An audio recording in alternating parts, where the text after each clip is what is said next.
Саламдасыздар, менин атым Акбек. Бул табышмактагы кайсыл жаныбар? Жашайм Кытай токоюнда, мага окшош түрчанда. Менин атым Келгиле, жобун чогуу издейт. Бүгүн силерге планетабыздагы кызыктуу жаныбар гигант панда жөнүндө айтып берем.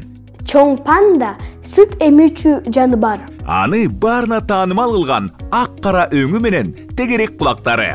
Окумуштуулар бул жаныбардын генин изилдеп, аюуларга окшош деген жыйынтыкка келишкен.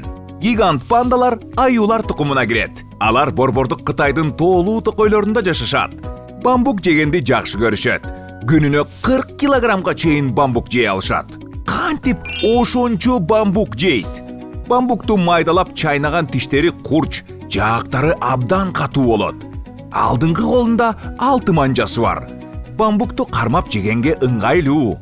Чоң пандалар көп убактысын бакка чыгып, же жерде жатып өткөрөт. Бир күндө 14 саат уктайт.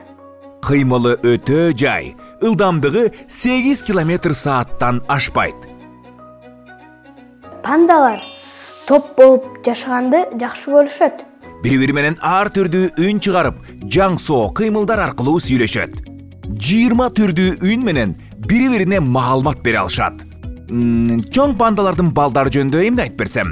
Балдары абдан кичинекей болуп туулат. Болгону 100 гана грамм. Бирок чоңойгондо 150 килограммга чейин жетет. Балдар энесинин жанында 2 жылдай бирге жашап, өз алдынча жан багууну үйрөнгөндө бөлүнүп кетишет. Чоң пандалар 2 же 3 жылда бир гана бала тууйт. Жапайы жаратылышта 20 жыл, ал эми колдо багылса 30 жылга чейин жашайт.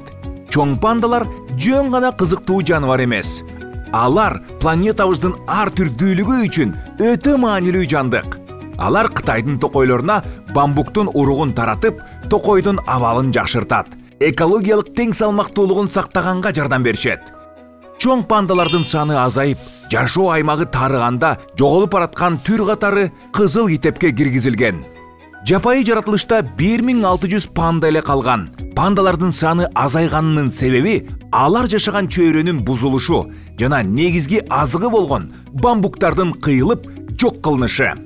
Өкмөт жана жаныбарларды коргоо уюмдарынын күчү менен коруктар, коргоого алынган аймактар ачылып, зоопарктарда жана атайын борборлордо алардын көбөйүшүнө шарттар түзүлүүдө.